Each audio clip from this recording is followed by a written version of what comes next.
Pacific on C-SPAN. The September 11th Commission has wrapped up its public hearings. A group called 9/11 Citizens Watch reacts to the findings of the Commission.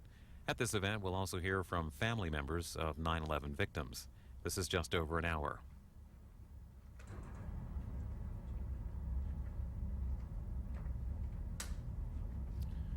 All right, good morning and welcome.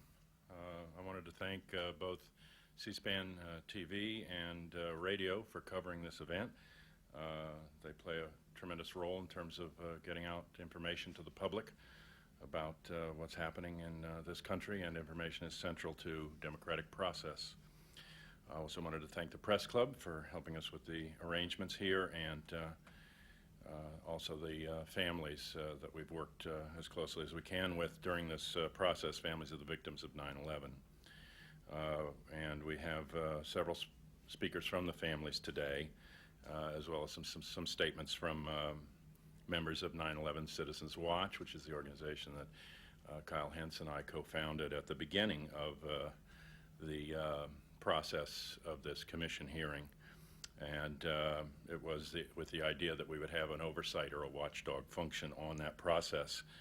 And it's gone all the way from the early efforts to get a commission started well after the events of 9/11, and the families played a major role in that.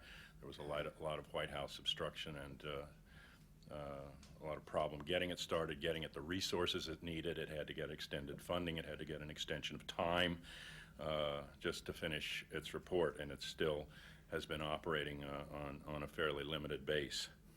We were pushing from the beginning for it to do what it said it was going to do, to leave no stone unturned, to ask the questions that needed to be asked, and to follow the truth and the facts wherever they took them. And we've been pushing them to be transparent in that, and also to push for accountability in terms of the government response, not only coming up to 9/11, but also afterwards. And we were part of a process that helped to push for subpoenas of documents. We wanted people subpoenaed at different points. That wasn't done, but negotiations were clearly made to get testimony that they wanted that was resisted. At the beginning, none of the testimony, even the public testimony, was being taken under oath, and we were part of a process to push for that along with the families. And we were concerned, as the families were, with conflicts of interest by the commissioners and some of the staff, specifically Philip Zelikow, the executive director, whose role in the Bush administration transition team and the National Security Council, his closeness to Condoleezza Rice, and his involvement in the events that led up to 9/11, such that he and Jamie Gorelick, one of the commissioners, were actually witnesses to their own commission and had to recuse himself. But Governor Keane said tellingly that every member of this commission will have to recuse themselves at some point in the investigation. So clearly there are across-the-board conflicts of interest in this matter, and the problem is that for a government based on secrecy, national security, and the kinds of things that surround the 9/11 incident, to get people out of that government who can be vetted to take a look at it, you're basically talking about people that are, at least at some point, part of the process of the secrecy. So it's sort of always an internal investigation, and it has that problem underlying it. Thousands of interviews have been taken, we're told, by the commission staff, most of them not under oath, all of them in private. We don't know out in the public who has been interviewed and who has not. We've tried to suggest lines of inquiry and people to interview, but we don't know if that was done. We don't know to what extent these interviews were recorded, whether they were transcribed, whether they were taped. In many instances, including a critical testimony, 4 hours of testimony, not under oath, in private by Condoleezza Rice, it was said that only notes were taken.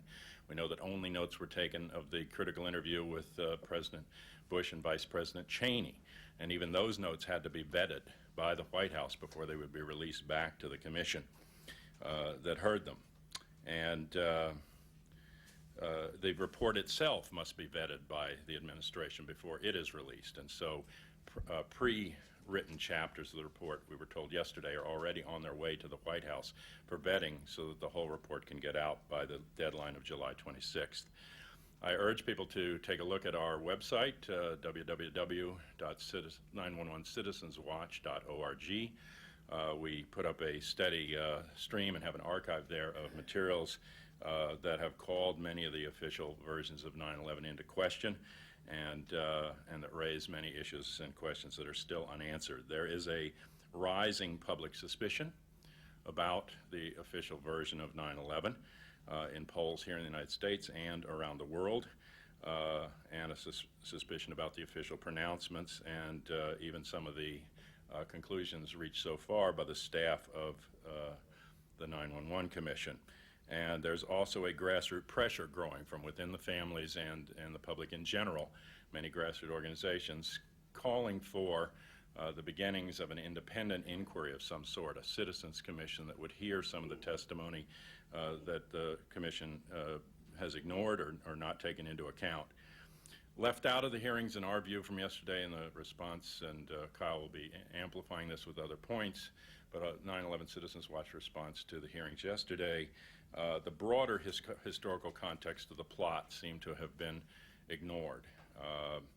This is a story that actually goes through 5 different administrations, beginning with Brzezinski in the Carter years and going through both Bush administrations and Reagan.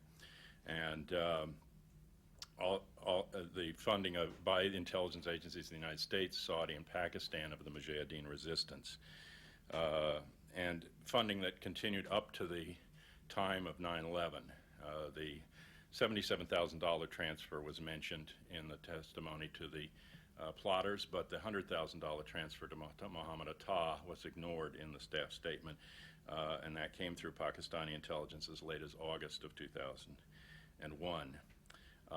Response to the FAA NORAD testimony, just on the broad level, one would think from the headlines today and listening to the testimony yesterday that up until 9/11 and some corrections that were made afterwards, it was that the FAA and NORAD were incapable of communicating with each other or responding to an air emergency in any effective way. But in fact, the history of FAA and NORAD response up to 9/11 multiple times is an efficient response, a timely and quick response to normal air emergencies of transponders going off, of planes going off course, lead to quick communications and have consistently, and to planes going up. There's also a response built here in D.C., the most restricted airspace in the country. What's called P-56 has its own response capability, and the Pentagon has a response capability, and none of those seem to have been activated on 9/11. But one would believe that they were a system incapable of responding to any emergency, but that's not the history when we look into it. And then the other thing ignored is that clear preparations were made at the Pentagon, at the CIA headquarters, at the Genoa summit, around Bush's visit and other times for specifically this sort of an attack as early as the 1990s. For a plane attack on those specific buildings was anticipated, and preparations were made in relation to it that don't seem to have worked that day. I wanted to start by bringing up some of the family members to respond, and also some people who were themselves victims. And April Gallup is here. She is a survivor with her child of the Pentagon attack. And she also serves as an advisor to 9/11 Citizens Watch, 9/11 Citizens Watch, and she's also on the 9/11 Truth group. So she's a board member on that. So this is April Gallup.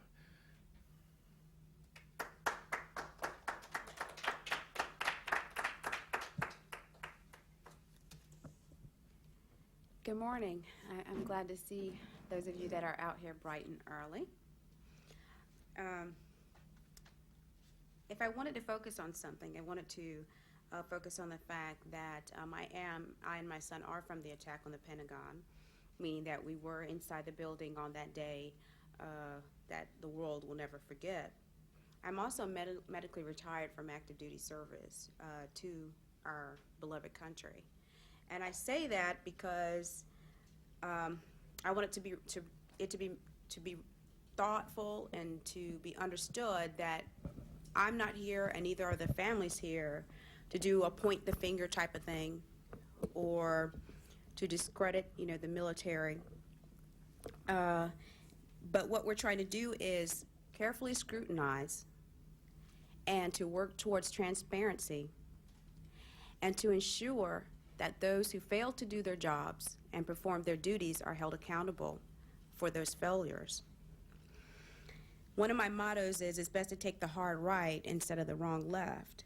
And in closing, in relation to the hearings that happened in the past 2 days, we have all observed publicly that there's a failure to do that. We saw a lot of high-level officials who really made it appear that they had no idea of who was responsible for what, when our nation was at one of the most historical crises in all of history. And that, to me, is something to really look at. Some things that I want to bring out is careful scrutiny and hard questions does not mean that we're trying to attack. If in my efforts to protect my home, I use a weapon to protect my home from a burglar, and I happen to shoot the burglar, and in the event the burglar dies, I, among any citizen of the United States, is going to be investigated, and I'm going to be questioned, and that situation is going to be looked at because the person died. And of course, in the end, if it is proven, again, that this person invaded my home and tried to cause harm, we hope, the right outcome is happened. Here we had many people who were injured and many people who died on that day. This was a crisis that is going to affect people for the rest of their life. These are not one incident that can touch our hearts in 3 months. This is an incident that is going to affect our nation, our country, our government, and people for the rest of their life. And here you have it, that these very same individuals who were directly involved would make it appear that, family members and, organizations, because they want, transparency and the hard questions asked and to get to the bottom of it, appear that it's anti-American. What's anti-American is when we don't have the ability to get to the truth, when many people were killed like lambs to the slaughter, and injured due to people failing to do their job. And then those individuals are then promoted, put in higher level positions, and pretty much you didn't see anything showing that individuals were relieved for failing to do their job that caused the deaths and injuries of many people. Some things I want to point out when people go in reflection to the hearings, that a lot of times we listen to what is said, but we really need to take time to get those transcripts to really read how they've really failed to respond to direct questions. And we really need to look at the fact that many of them did not answer the questions. We really need to hear that they're really not telling us anything when they're put under public scrutiny by the independent commission. Another thing that we need to remember is that the commission, in my reflection as a family member, was doomed from the very beginning. They did not have enough time to cover many of the major topics that the family members, wanted to review. They didn't have the financial resources as was given to the Clinton scandal. Millions of dollars was allotted to look at Clinton's sexual impropriety. And to me, as an everyday citizen, I deemed it was more important that, many more millions than what was allotted for that issue should have been looked at when thousands, but millions of Americans were affected, by what happened that day. So therefore, the dollar amount should have been equitable in that effort, and it wasn't. So here you have a group of people, which we hope is nonpartisan, had to investigate an issue with not appropriate funding and not enough time to do what should have been done to really give an accurate report. We only can hope that that's going to be done. The things that I looked at that I thought were key was many of the things that Commissioner Gorelick brought out, and that was in relation to NORAD. Yes, we can say, is this person's fault? Is that person's fault? However, many on that particular day failed to do their duties. Commissioner Gorelick pointed out something very eloquently in regards to NORAD. Although they were not notified by the FAA, on paper, it's written, that it is NORAD's responsibility on paper to protect the air in the United States and Canada. And if it's not written in black and white where those people in those positions should be able to understand or interpret it, it never said they were only limited to respond in an outward posture, meaning attacks coming from overseas. So even though they didn't get that notification, we still need to look at, they still had a duty, they still had a responsibility for the air defense in the United States. And I wanted to bring that point out because it was brought out so much that, it wasn't their responsibility. They had an outward posture, and there was constant repetition in regards to, well, we were not properly notified for us to respond. And, that's simply not true. And when we talk about how a plane had the ability to go undetected due to radar glitches, well, we have people that work there every single day whose goal is to ensure that these things are ready to respond, whereas people, equipment, et cetera. So again, there's another failure. A recommendation as a family member that I would leave is that there should be individuals designated to really go back and check these agencies to see that these policies are in place and these changes have actually been made. Because what we need to look at is, if I take my car to the body shop and this person fails to do the appropriate job, I'm not going to take my car back to that location. So here we have those same individuals who were involved with the failures that happened that day, and we are trusting them to make the appropriate improvements for tomorrow. I mean, that's a very big question. It would not be something that I would trust. And then in reviewing where we are today since September 11th, so many new changes have been done, but if you review the hearings and get the transcripts, which is something I would recommend everyone to do, we find out that they were asked about the Al-Qaeda cell that is here in the United States. We have been infiltrated by our enemies due to the poor policies regarding immigration. We have many illegals here that are unaccounted for, and not all of them are here at our best interest, yet our intelligence agency could not say that they had a firm hold on our enemies that have already infiltrated our country. And we're moving to our 3rd anniversary. We're in the month of June where we were told that the threat level went higher in this month, and we find out through public testimony these past couple of days that based off the enemies that have infiltrated our country that are here right now, our intelligence do not have a firm hold on that. More so, we can't even begin to count how many illegal aliens that are in our country, all of which are not our friend, because if so, they would have come here the right way, the legal way. So how can we believe that people who come here illegally have any good intentions to do the right thing? And those things are very important and things that, should be reviewed. Yes, I believe there was human error involved. We're all human. We all make mistakes. But this is about failures to perform jobs and to do duties. And, that's just to bring out some things as a family member, just briefly, covering yesterday, the last 2 days, without going over all the way back. And it's my hope that there will be a nonpartisan review. It is my opinion that it will not be. But that's my opinion. That's not set in stone. And if there are any questions or answers, any questions I can provide, any questions you have or answers I can provide, I'm here, and available if anybody have any questions or comments. We'll take questions. Okay. Thanks, Nick.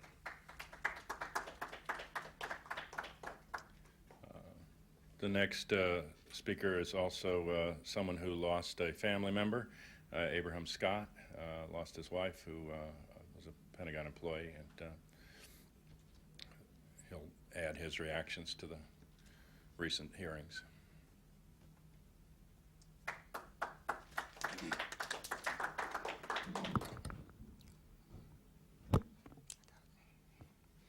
Good morning. I'm Abraham Scott, and I lost my wife of 24 years, Janice Marie Scott, in the Pentagon, who worked for Resource Services Washington for approximately 11 years. Just want to echo what April Gallup said in a few words. And I'm a 20-year veteran in the Army, the U.S. Army. And there's three things that I learned about this country and about the organizational structure of different entities within this nation, and that is, number one, the organization of the people that makes up the organization, their attitude are reflective of the leadership. Two, that this nation, in my opinion, even though we are the most powerful and most richest nation in this world, I think this nation is its worst enemy. This nation is very lackadaisy in terms of how it handles people or individuals that come and go in this country. And as April stated, I don't think the government knows exactly the exact names of individual foreigners who's in this country today. And that is just a terrible shame.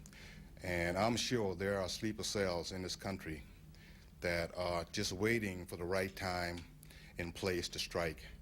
And the government, in my opinion, need to be proactive instead of reactive. And I think that's exactly what, I know that what they did on 9/11. This government is always reactive instead of being proactive. And thirdly, I think that we need to change our attitude in terms of how our intelligence network work, because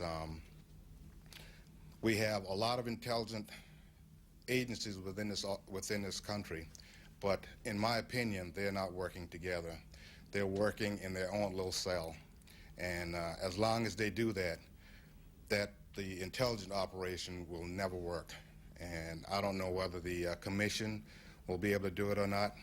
I just don't know. I just would like to applaud the 9/11 Commission for the outstanding work that they did, given the power that was granted them by the government. They asked very thought-provoking questions. Some were answered honestly, in my opinion. In other situations, the individual who's being interviewed evaded the question, or just decided not to answer the question, the question at all. And to me, being in a leadership position, and if something goes wrong, you need to be held accountable for whatever negative action that occurred on his or her watch. And I do not believe that there has been no one held accountable for what occurred on September 11th, 2001.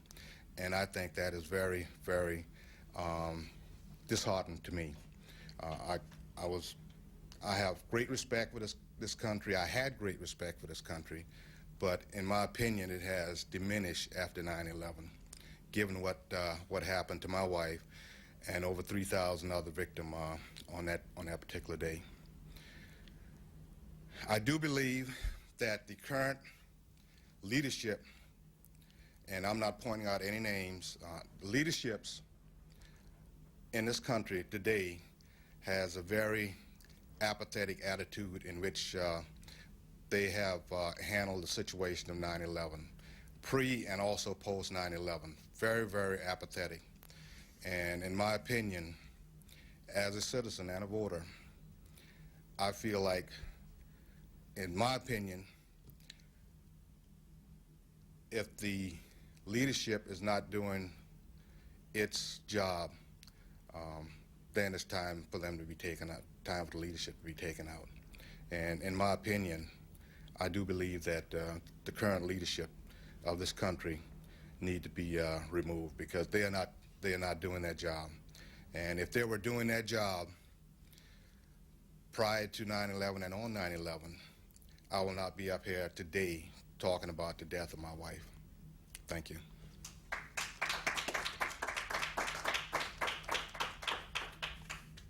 Unfortunately, one of our listed speakers, Rosemary Dillard, an American Airlines supervisor for Flight 77 who lost her husband on that plane, was not able to make it today. But we do have Bruce DeSalle, another family member here who's attended many of the commission hearings and came to make a response.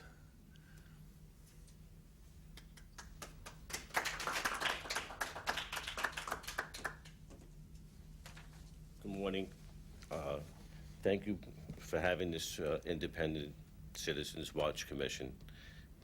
It's very refreshing to see Americans participate like this, going behind the scenes, muckraking more or less, going the extra yard. You guys are really doing a good job. My son-in-law, Mark Petroselli, was on the 92nd floor of the North Tower, and he was murdered. He was only 28 years old at the time. He was married to my daughter for about 2.5 years. He was a very, very, very fine young man. As if you listen and talk to other family members who lost people, they'll tell you the same thing about their loved ones. I carry this likeness of supposedly 92% of the people that were in the towers at the time of the attack. It was comprised of photographs that were submitted for the New York Times. I saw it online, and I thought that it would be a very good aid when I advocated for different issues involving this. I'm very touched by the large loss of life. It was inconceivable to me that our government could allow this to happen. And now going forward with being involved with other aspects, not only of the commission, but of other things that 9/11 family members have to deal with, the government has, in my opinion, to be fairly callous and just trying to do a basic whitewash snow job of the situation. The establishment of the commission, to start off with, I think was, well, in fact, they really didn't want to have a commission. The family members had to pressure them into doing it. The so-called Jersey girls forced the issue, made it politically impossible for the president not to appoint such a commission. And then in his so doing, the people that he chose to be on the commission, doubtful if they could be, sincere and really digging to the truth, being that they're all Washington, D.C. insiders. I really think that if they would have appointed some academics, people that don't have political axes to grind either way, a couple of family members, some plumbers, electricians, people like that, average people, I would have more faith that when the report is written, that the truth will be out, because these people like that, average people, were the people that were killed, not politicians. And, they don't have this slap on the back, well, business as usual, we have to move forward, this is how a government runs kind of attitude. So I was very dissatisfied with that. That being said, I've attended most of the commission hearings. I really didn't see any hard questions at all, especially in New York. I was very, very disappointed at the way that they asked Mayor Giuliani about the emergency response. They didn't ask one question of why all of those firemen were killed. And the major reason why they were killed was because their radios didn't work. And there could be some serious impropriety about how those radios were purchased and their lack of field testing. And although my son-in-law wasn't a fireman, I'm a former policeman. And to me, if a government doesn't protect first responders properly, they don't really care about anybody. I mean, no, those men died trying to save people's lives, and they didn't have the proper equipment. And I believe that the elected officials in New York City knew that, but didn't care. Almost everything that April said, I concur with. But a close issue to me that I have been involved with recently is border security and immigration reform. Almost 3 years later, our borders are still wide open. Anyone could come in. All the security measures that they're taking at the airports is a joke. If I was going to do anything against this country, I just wouldn't come in by air to one of the airports in the United States. I'd fly into Mexico or Canada and then just walk across the border or drive across, or however you want to go across. It's just open. And with the fact that you could carry a suitcase with a nuclear weapon in it now, or whatever, we're not safe. And how that could be 3 years later, with millions and billions of dollars that they're spending on Homeland Security, and Border Patrol agents are told not to stop anybody, to sit in their cars and mind their business. And if they do catch anybody, they bring them to a location, they take whatever the person who they caught says is their name, write it on a piece of paper, they have no documentation, hand them a piece of paper and tell them to come back to court. None of them ever do. And we have 11 million illegal aliens in our country. We don't know their identity, any of them. Any of them. Anybody that crosses the border who we don't know is a potential terrorist. So that's really a big problem. And I really think it's a shame that the family members can't just grieve for the loss of their loved ones, that they have to fight every day the government. They have to be on top of everything that they do. And I personally am pushing myself. My daughter is a shell of the person that she was before this happened to her husband. My son-in-law's mother and father live with heavy grief every day. I just really can't say how terrible it is, and I really don't think that the government is doing all that they could do. Thank you. Thanks, Bruce.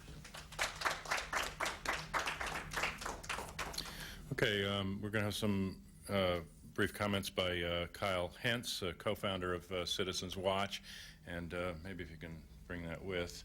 This was a Metro poster ad that we did encouraging the president and vice president of both recent administrations, as well as Condoleezza Rice, to testify in public under oath.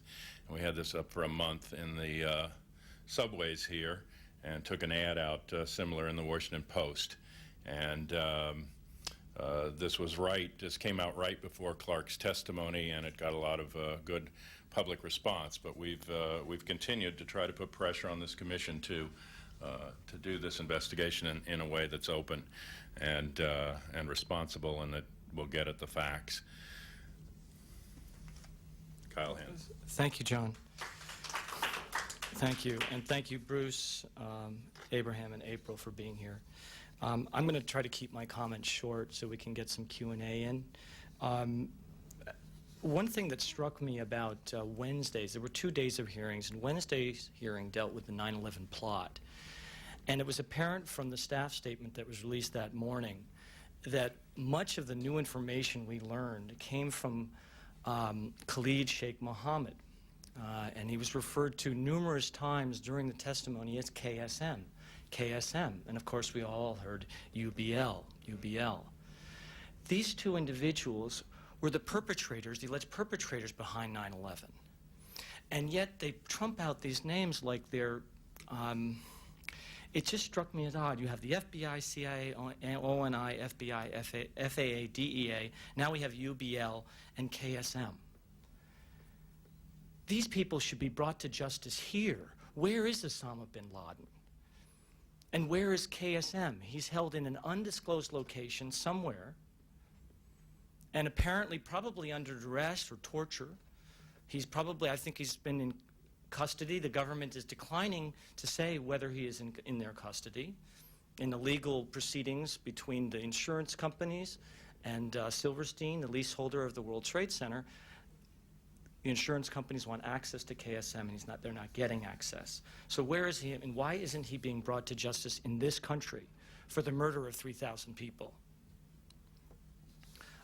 Secondly, the FBI, some of the members of the FBI were questioned on the first day of hearings. But who we did not hear from are the courageous whistleblowers who have come forward. Colleen Rowley, who was featured as Time Person of the Year last year. Robert Wright, who was on the trail of the funding of al-Qaeda and terrorism in this country. Randy Glass, or Sibel Edmonds, who we've been hearing a lot about recently. In each of these cases, their hard work, field agents across this country were doing hard work and following trail of evidence. And in each case, FBI headquarters clamped down or spiked these investigations, somehow hampered them so that they could not follow their natural course to perhaps foil the 9/11 plot.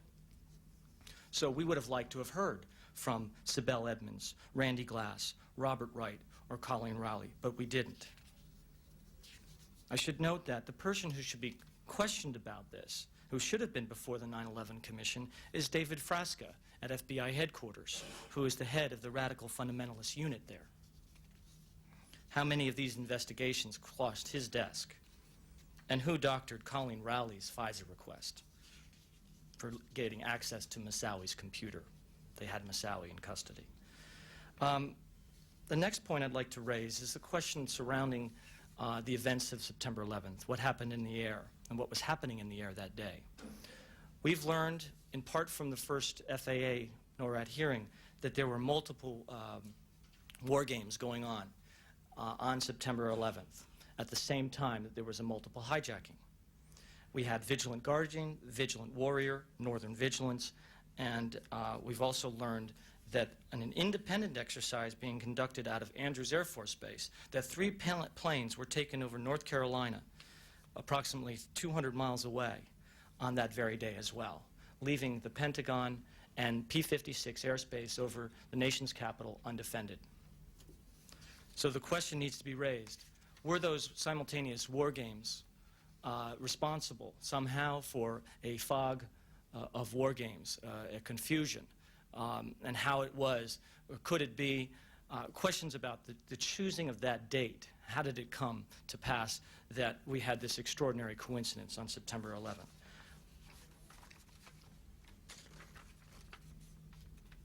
There are other things that weren't touched in the course of the investigation. There were insider trading allegations where there were spikes in put options, which are a bet that a stock will fall.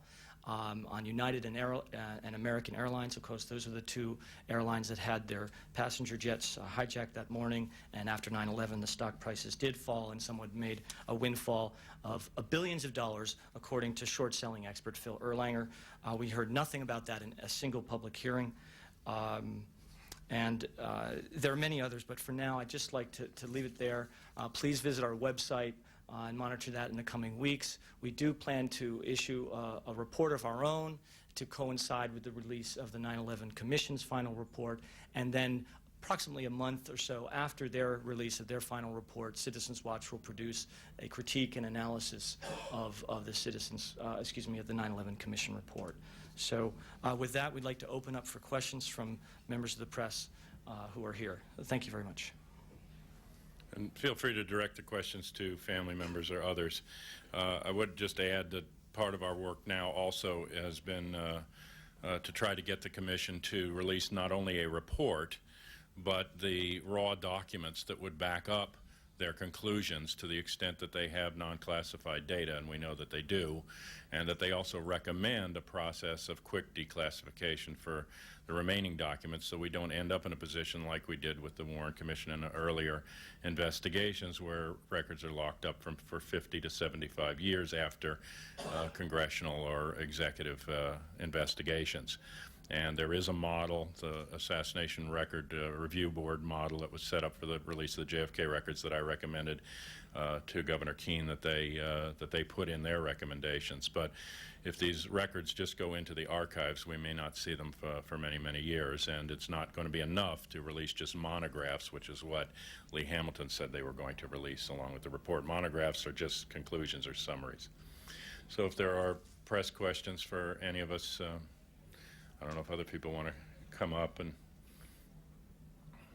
John, I'd like to ask any of the family members, could you talk about what happened when a member of the Family Steering Committee volunteered to fill the last seat on the commission once Max Cleland had stepped down? Could you talk a little bit about what happened then?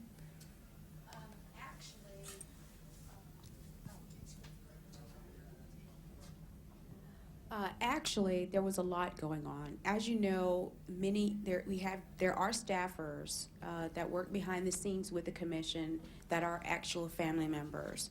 We had one who was a severely burned injured victim from the attack of the Pentagon, and one who had actually lost, a loved one. So in that respect, they were working behind the scenes.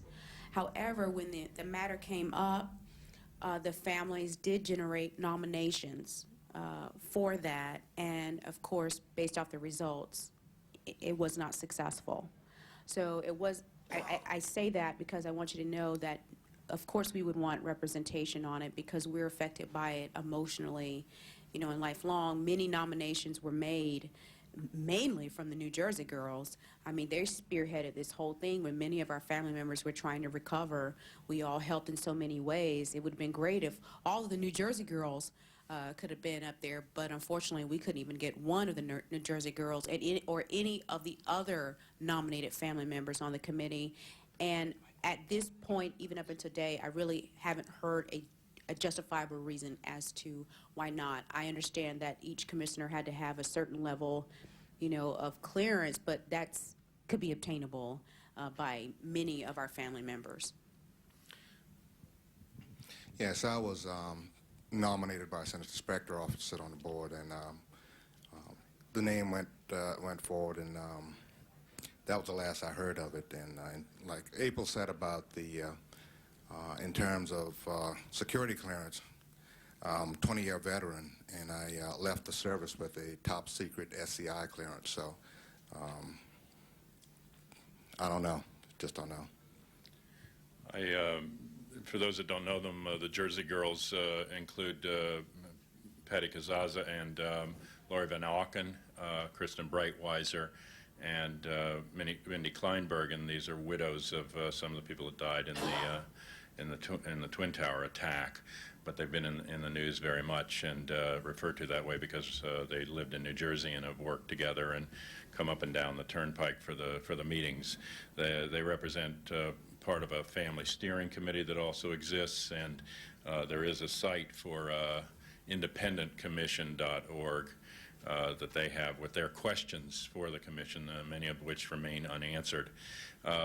We also approached the executive director of the commission early on to suggest that they should have citizen and family involvement, if not on the commission itself, at least in a formal advisory panel. And they informed us that the way their legislation was set up, they were exempted from the Federal Advisory Panel Act because there have been other types of investigations like the radiation victim investigation where they were required to have an advisory panel of victims and families and concerned citizens. But they're exempt from that. They're also, because they're under the legislative branch, exempt from the Freedom of Information Act themselves. Instead, they've set up a liaison to the families, and they've had the families in for briefings, but most of the families have been very dissatisfied with the process. There have been points at which families en masse have gotten up and walked out of these hearings, and there's a tremendous feeling of frustration in that things they want to ask or get across have not been answered for them or satisfied. So. We have posted their recent questions on our website. Oh, and Kyle was pointing out that we've posted some of their recent questions that they were wanted for these hearings at our website as well. Other questions? Someone back there. Al Milliken, affiliated with Washington Independent Writers. I was particularly interested in the families, how they have responded before the war with Iraq, but in the war on terrorism, when Saddam Hussein was paying money, allegedly somewhere around $20,000 for each family of a suicide bombing terrorist. I'm curious if they thought that this was something that needed to be dealt with or responded to, if not by war, what other means? Well, maybe some of them here could respond, but I know there's quite a range of opinion in the families. I mean, there's There's one group that's September 11 Families for Peaceful Tomorrows, whose response was that, this shouldn't have led into an act of war against Afghanistan or Iraq, and that we're opposed to some of the government responses, but there may be a range. I don't know if anybody had a response to that before going into Iraq. Again, I join Abraham in being retired military, so of course I believe that war is a necessary evil, and I do believe that at times it is necessary. But in speaking with the families that I've spoken to in regards to many of the issues, the war on terrorism, we did not agree that what happened on September 11th should have been imposed to support the war in Iraq. And again, we are appalled more so than ever that how these detainees are treated, of course, are inhumane, but many of our soldiers, American soldiers, some of your sons, daughters, sisters, and brothers are treated far worse, and they volunteered to forego their life, to save, our country, to protect our freedom. So in that respect, it was very disheartening to watch the propaganda utilizing what we suffered once again to further their cause. And many of us did not support the war in Iraq.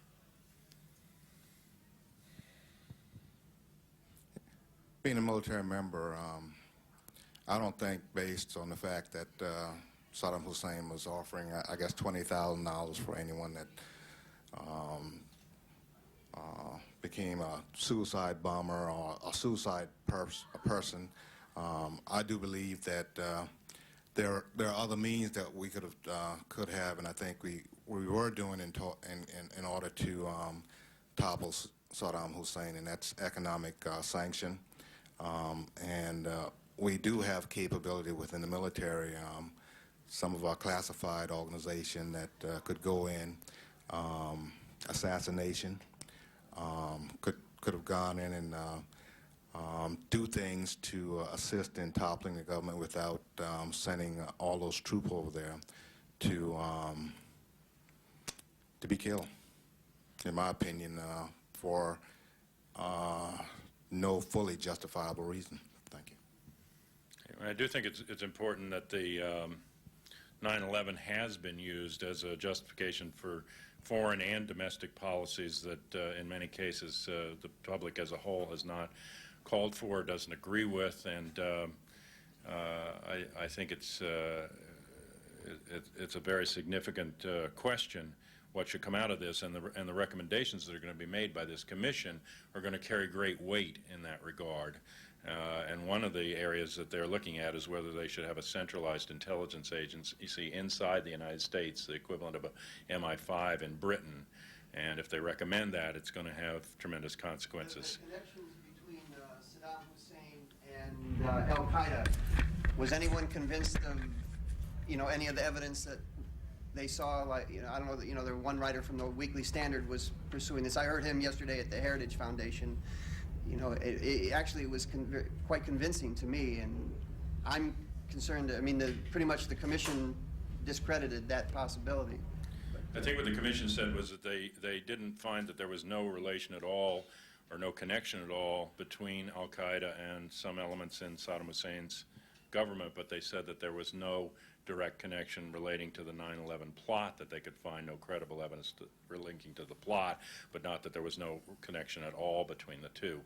But there is, there may be points at which people agree on things, but there is a fairly significant difference between the political and religious philosophy of Osama bin Laden and that of the more secular regime of Saddam Hussein. But, politics makes strange bedfellows at times. So, but in terms of the 9/11 plot, there doesn't seem to have been credible evidence.